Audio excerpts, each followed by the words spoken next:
विक्रमी संवत 1560 स्वामी हरिदास जी अपने पिता श्री आशुधीर जी से युगल मंत्र की दीक्षा ग्रहण करके विरक्त हो गए और विरक्त होकर वृंदावन चले गए। वृंदावन में उन्होंने यमुना तट पर सघन वन में भगवान श्री कृष्ण की कठोर भक्ति की।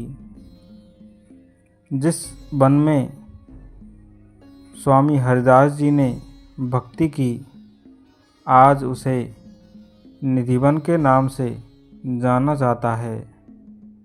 कहते हैं कि यहीं पर स्वामी हरिदास जी की रस साधना से प्रसन्न होकर भगवान श्री बांके बिहारी स्वरूप में प्रकट हुए थे।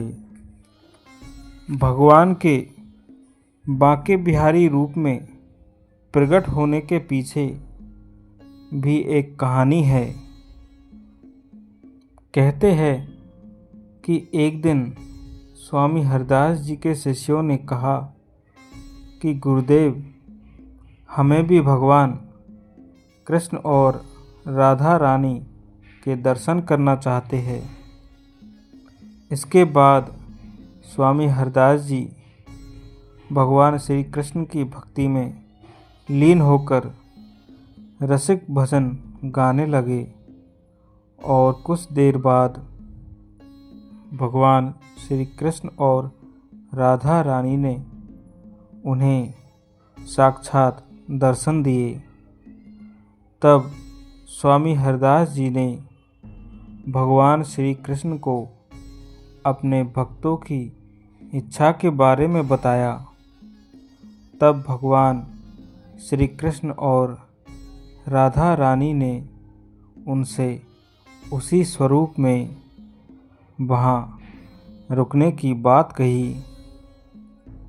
इस पर स्वामी हरिदास जी बोले, प्रभु, मैं तो एक संत हूँ, मैं आपको तो जैसे तैसे रख लूँगा, लेकिन राधा रानी को कैसे रख पाऊँगा? उनके लिए रोज़ाना नए नए आभूषण वस्त्र कहाँ से लाऊँगा? हरिदास जी के ऐसे वचन सुनकर भगवान श्री कृष्ण और राधा रानी मुस्कुराने लगे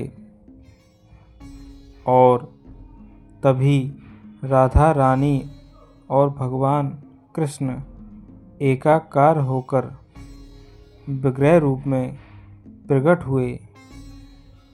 स्वामी हरिदास जी ने उस मूर्ति का नाम बांके बिहारी रख दिया। बांके बिहारी जी राधा कृष्ण दोनों का ही स्वरूप माना जाता है।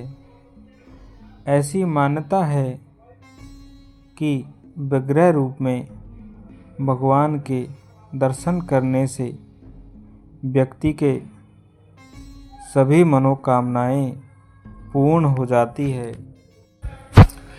तो सभी भक्त जय जय श्री राधे अवश्य लिखें।